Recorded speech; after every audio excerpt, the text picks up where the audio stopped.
Hey everyone, welcome back.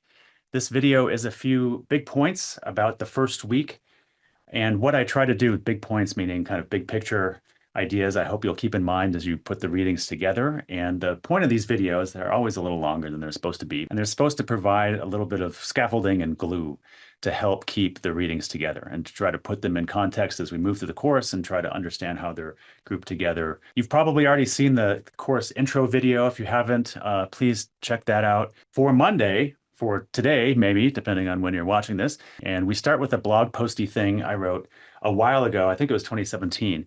Seems like a lifetime ago.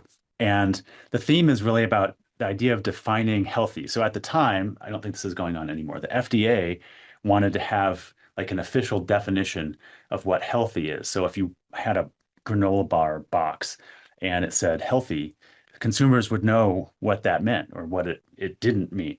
And to me, this is, as a historian of diet and health, like a completely preposterous thing to do. And the question isn't what is a healthy diet? You can answer that in a million ways, but can we ever know what a healthy diet is? Because we're constantly redefining what it means to be healthy and how we determine that, how we measure that, what we value and not, and who gets to decide what is healthy. How do we sort out the confluence of government, industry, academics, scientists, journalism, influencers, TikTok videos? Everyone's got a different diet, right? Everyone's got a different diet plan. Everyone's got different ideas of healthy. There's lots of different bodies in the world. On Tuesday, we're reading an introduction from a book called Measured Meals, Nutrition in America. The introductory chapter that we're reading discusses the quantification of dietary advice, which really starts around sort of 1850 and really gained steam in the late 1800s, early 1900s. And she's challenging us to think about the implications of thinking about diet and healthiness in terms of things we can measure. And the reason we're starting with it, though, is because she calls a lot of attention to what she calls the rhetoric of science. And if you don't know what rhetoric is, don't worry, you'll learn a lot about it by the end of the month. But the idea of rhetoric is that it's how people try to convince you of something. It's kind of the techniques, the argumentation they use, the way they use evidence, the way they try to change your mind about something. And that's kind of what rhetoric is. It's how people talk about something to make a certain point. And so she's talking about the rhetoric of science and how we use science and how we use the language of science to convince people of certain things. Her main point is really that diet or nutritional research, it's never just about the facts, even if there is such a thing, and I don't think there really is, but it's about how those supposed facts are discussed. So language, the way we talk about something is not just a reporter of knowledge. It's not just, it's not this sort of perfect communication from one person to another. It's a direct shaper. Okay, so when we think about the history of diet and health or contemporary, everyday diet and health knowledge, there's not this objective knowledge that's coming into our brain, right? It's being filtered by language. And that language shapes the way we think about it and understand it.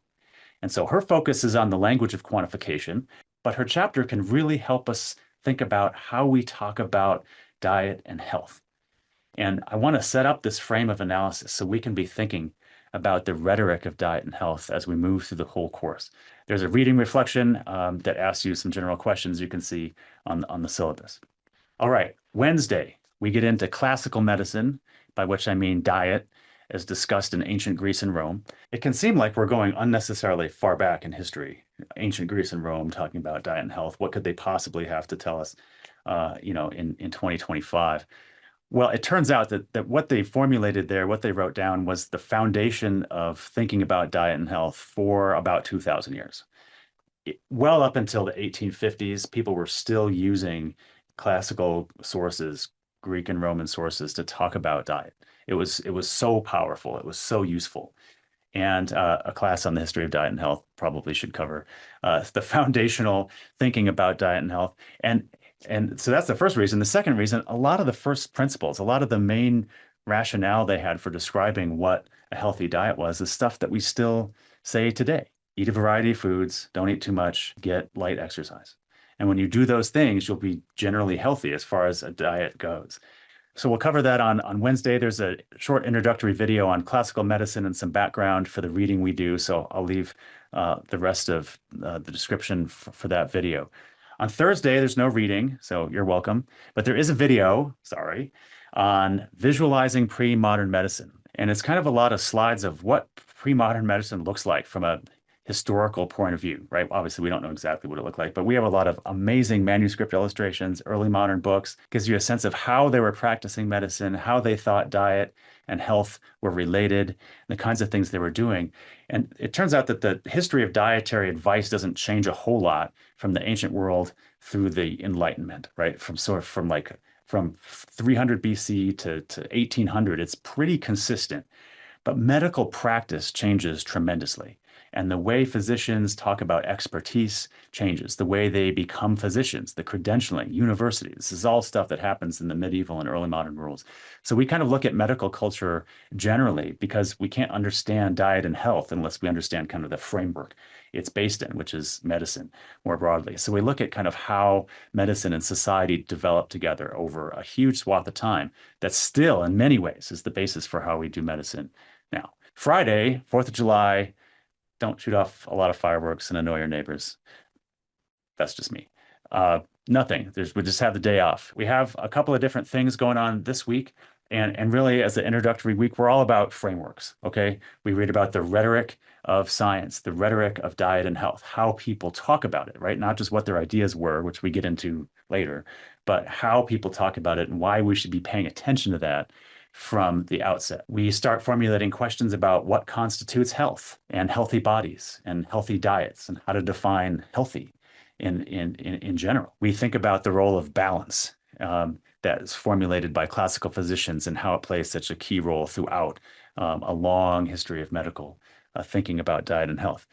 And maybe the most important thing for this first week is to kind of get in the habit of thinking about how we can better understand our own medical culture by looking at the links between culture and medicine in the pre-modern world, in the ancient world, right? Because those connections, they're different now, but they're still there, right? So our challenge is to figure out, well, how can we take the historical perspective and uncover the kind of connections and values that are around us every day that are harder for us to see because we're kind of in the middle of it, right? So how can we get that bird's eye view of our own medical and diet culture using history as a guide? We cover about 2,000 years of history in this first week. And then we slow way, way down, and then we do a few hundred years over the next three. But that's the general plan for the first week, and I will see you in the next one.